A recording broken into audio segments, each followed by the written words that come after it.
ধোকা ধোকা। ওয়ামাল হায়াতুদ দুনিয়া ইল্লা মাতাউল গুরুর, দুনিয়ার সব আয়োজন আল্লাহ বলছেন ধোকা ধোকা ধোকা। হাসিটাও ধোকা, কান্নাটাও ধোকা, সব ধোকা। সুখের আয়োজনও ধোকা, দুঃখের আয়োজনও ধোকা। সুখের আয়োজনও থাকবে না, দুঃখের আয়োজনও থাকবে। হাসলেও মরে যাবেন, কাঁদলেও মরে যাবেন। সুখে থাকলেও মৃত্যু হবে, দুঃখে থাকলেও মৃত্যু। রাজপ্রাসাদের অট্টালিকায় যে তারও মরণ হবে, জীর্ণ কুটির কুড়ে ঘরে যে তারও মৃত্যু। জীবনে যে কোনোদিন সুখ দেখে নাই, ওই দুঃখী মানুষেরও মৃত্যু হবে। জীবনে যে কোনোদিন দুঃখ দেখে নাই, ওই সুখী মানুষেরও মৃত্যু। সেজদা দিতে দিতে কেউ আব্দুল কাদের জিলানী হলেও মৃত্যু হবে। আল্লাহর নাফরমানি করতে করতে ফেরাউন নমরুদ হয়ে গেলেও মৃত্যু হবে। এক চিরন্তন সত্য, এক চির বাস্তবতা। ওয়াজাআত সাকরাতুল মাউত বিল হক। আল্লাহ বলছে, বান্দা সত্য সত্য মৃত্যুর যন্ত্রণা আসবে। যালিকা মা কুনতা মিনহু তাহিদ, যে মৃত্যু থেকে তুমি বারবার পলায়ন করেছিলে। প্রতিবার ঠান্ডা লাগছে, সর্দি হইছে, অসুস্থ হইছে, একটু থেকে একটু ব্যথা বেদনা হইছে, তুমি দৌড় দিয়া ডাক্তার দেখাইছো, ওষুধ খাইছো, আবার ভালো হয়ে গেছো। তুমি মনে করছো এই যে ভালো হয়ে গেলাম, মরলাম না, বাচ্চা গেলাম। আল্লাহ বলে, না বান্দা, ভুল বুঝছো। অসুস্থতা বারবার আসে, মৃত্যু বারবার আসে না। মরণ একবারই আসে, সে আর ফিরায় দেয়। মাথা ব্যথা, পেট ব্যথা বারবার হইতে পারে, সেটা আবার চলেও যাইতে পারে। তো মরণ বারবার আসে না, আর মরণ কাউকে ফেরত দেয়। কাজে তুমি মরণ আর জ্বর, মাথা ব্যথারে এক মনে করো না। তুমি মৃত্যু আর পেটের অসুখে এক কথা মনে করো না বান্দা। তুমি এক ভেবো না, বরং সত্য সত্যই মৃত্যু আসবে, মৃত্যুর যন্ত্রণা। এই জন্য প্রিয় ভাই আমার, বাপ আমার, আমি অনুরোধ করছি, মূল ফিকির ওয়াজের আত-তারগীব ওয়াত তারহীব, একটি মাহফিল যত বড় আয়োজনই হোক, এর মূল উদ্দেশ্য এই দুইটা, আত-তারগীব ওয়াত তারহীব। অর্থ হইল জান্নাতের আগ্রহ তৈরি করা, জাহান্নামের ভয় তৈরি করা। আল্লাহ কোরআনে বলেন, ওয়া আনজালনা ফীহা আয়াতিন বাইয়িনাত লাআল্লাকুম তাযাক্কারুন। আমি কোরআনের আয়াতগুলো আমি আল্লাহ নাজিল করেছি, কেন? লাআল্লাকুম তাযাক্কারুন, যেন তোমরা উপদেশ গ্রহণ করতে পারো। আল্লাহ কোরআনে বলেন, ইয়াইযুকুম লাআল্লাকুম তাযাক্কারুন। আমি আল্লাহ নিজে তোমাদেরকে ওয়াজ করছি, কেন? লাআল্লাকুম তাযাক্কারুন, যেন তোমরা উপদেশ গ্রহণ করতে পারো। আল্লাহ তাআলা মূসা নবীকে বলছে, মূসা, এই নিকৃষ্ট কাফের ফেরাউন, তার কাছেও কালেমার দাওয়াত নিয়ে যাও, ঈমানের দাওয়াত দাও। কেন? আল্লাহ নিজে বলছে, লাআল্লাহু ইয়াতাযাক্কারু আও ইয়াখশা, হয়তো সে উপদেশ গ্রহণ করবে অথবা আমি আল্লাহকে ভয় করব। এক কাফেরের কাছে, মুশরিক,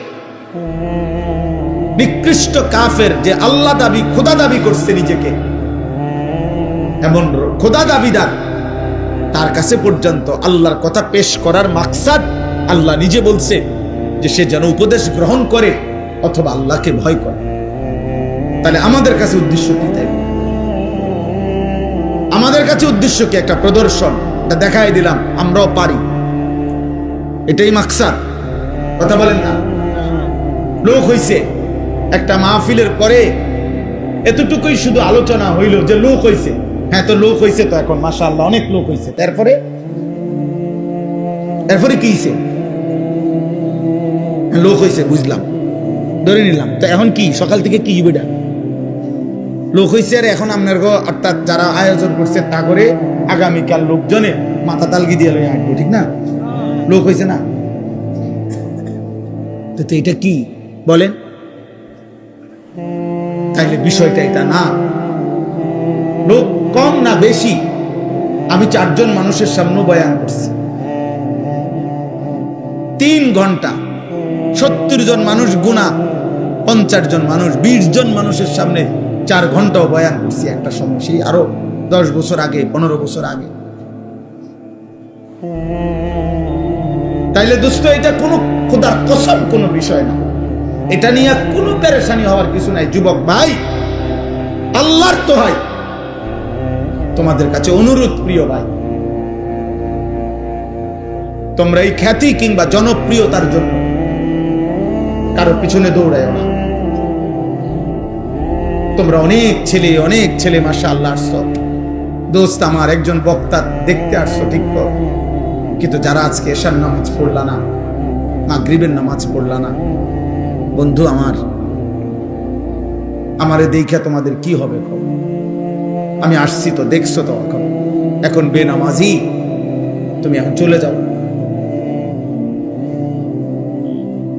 এখন আব্বা চলে যাও তুমি।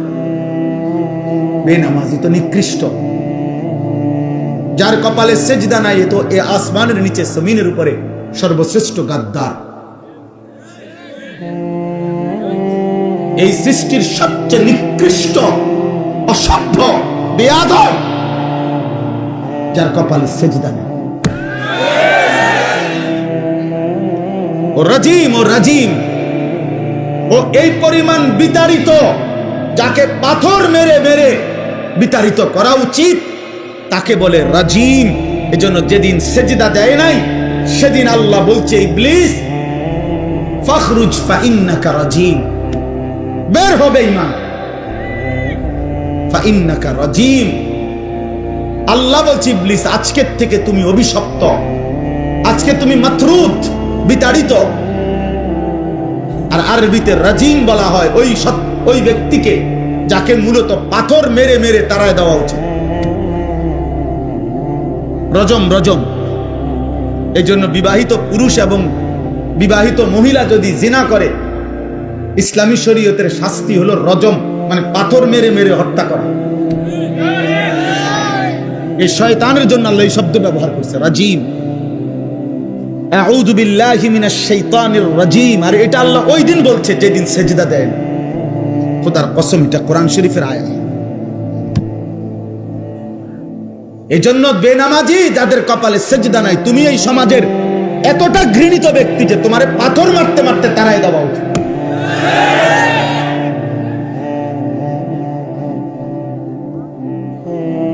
তুমি এতটা ঘৃণিত, তুমি জমিনের এতটা ঘৃণিত ব্যক্তি।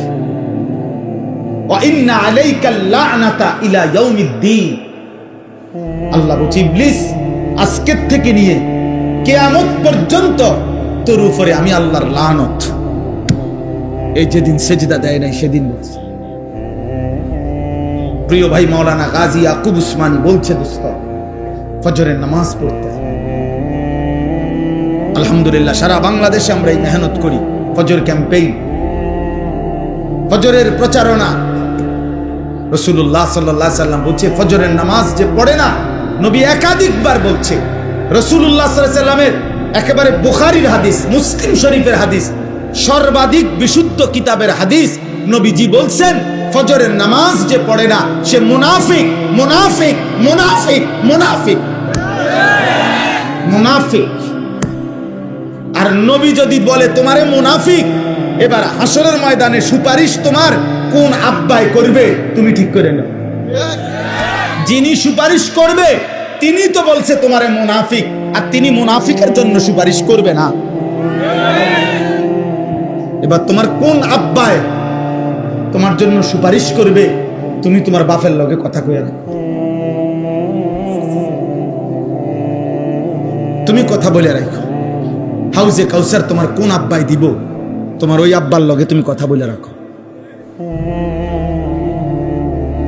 এই জন্য নওজোয়ান, নিজের উপরে রহম করো, নিজের উপরে দয়া করো। গোটা পৃথিবী ভুলে গেলেও নিজেকে ভুলো না। সব ভুলে গেলে ভুলে গেলা, কিন্তু কমপক্ষে নিজের উপরে দয়া করো, কমপক্ষে নিজের উপরে দয়া করো। আমি অনুরোধ করলাম, আমি অনুরোধ করলাম, আমি অনুরোধ করছি, আমাদের সবার অতিরিক্ত বুদ্ধির কারণে মাহফিলের সময়টা একটু এলোমেলো হয়ে গেছে। যার কারণে আমি খুব লম্বা সময় কথা বলতে পারছি না, আন্তরিকভাবেই আমি দুঃখিত। কিন্তু আমার প্রথম কথা শেষ, আমি আর দ্বিতীয় কথা হলো আমার এই 4টা আয়াতের তর্জমা বলব। কিন্তু আমি সমস্ত ছেলে তোমাদেরকে বলি, বাপ আমার হাত জোর করে অনুরোধ, তোমরা যারা এশার নামাজ সারাদিনে 1 ওয়াক্ত নামাজ পড়ো না, একটা সেজদা দাও নাই, তুমি দয়া করে চলে গেলে ভালো ছিল। তুমি আল্লাহর দুশমন, তুমি রাসূলুল্লাহ সাল্লাল্লাহু আলাইহি সাল্লামের দুশমন, তুমি নবীর 23 বছরের কলিজা ছেঁড়া তায়েফের রক্তের দুশমন। তুমি নবীর তায়েফের রক্ত তোমার কলিজা গলাইতে পারে নাই। 14 দিন যে নবী পেটে পাথর বাঁধছিলেন ক্ষুধার কষ্টে, সেই পাথর বাঁধা ক্ষুধার কষ্ট তোমার দিল গলাইতে পারে নাই। তায়েফের দান দান শহীদ করা রক্ত তোমার মন নরম করতে পারে নাই। তোমার মতো গাদ্দার, ছোটখাটো গাদ্দার। তুমি জন্মের পর থেকে তোমরা যারা নামাজ পড়ো না, তোমরা শোনো নাই তোমার বাবা কাছে তুমি মুসলমান। 365 দিনে খোদার 1 বছরে যে কোনো দিন 5 ওয়াক্ত নামাজ পড়ো নাই, ফজরের নামাজ পড়ো নাই আব্বা, তুমি জীবনে জানো না? তোমার বাবা বলে নাই, তোমার মা বলে নাই তুমি মুসলমান? তোমারে কেউ বলে নাই যে মুসলমানের উপরে নামাজ ফরজ? হ্যাঁ, আল্লাহর নবী সাল্লাল্লাহু আলাইহি সাল্লাম বলেছে, বাইনার রাজুল ওয়া বাইনাশ শিরকি ওয়াল কুফর তারকুস সালাহ। কোন ব্যক্তি মুমিন নাকি মুশরিক নাকি কাফের, খোদার কসম নবী বলছে পার্থক্যের প্রমাণ তারকুস সালাহ, নামাজ ছেড়ে দেওয়া। এর ভিত্তিতে প্রমাণিত হবে সে মুমিন না মুশরিক। বিশুদ্ধ হাদিস। আল্লাহর নবী সাল্লাল্লাহু আলাইহি সাল্লাম। অতএব আমার প্রথম বক্তব্য, এমন মালিক, এমন রব আল্লাহ তাআলা বলতেছেন। এই আমি 4টা আয়াত পড়ছি, এবার বলি সংক্ষেপে। আলহামদুলিল্লাহি রাব্বিল আলামিন। আল্লাহ বলছে, বান্দা শোনো, সমস্ত প্রশংসা আল্লাহর জন্য। কেন? যেহেতু তিনি জগৎ সমূহের পালনকর্তা। আল্লাহ তাআলা বললেন আলহামদুলিল্লাহ, সমস্ত প্রশংসা আল্লাহর জন্য। যদি বলি কেন, আল্লাহ বলবে, বান্দা কেন কেন আমার জন্য প্রশংসা হবে না? এই কায়নাতের সব আয়োজন যেখানে যা, সবই তো আমার, সবই কার? তো আমার প্রশংসা হবে না তো কার হবে?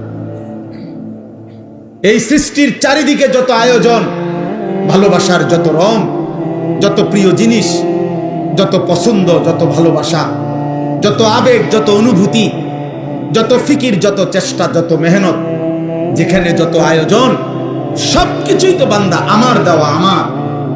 তা আমার প্রশংসা না তো কার? তাইলে আমার প্রশংসা করবা না তো কার করবা বান্দা? কার করবা? চারিদিক তো সব আমার। ইন্না যায়্যানাস সামাআদ দুনিয়া, আমি তো সাজিয়েছি। আল্লাহ বারবার কোরআনে এই কথাটা যে কত ভাবে বলছে, কত ভাবে, যে বান্দা তুমি একটা বার বিবেক দিয়া তোমার মধ্যে দেখো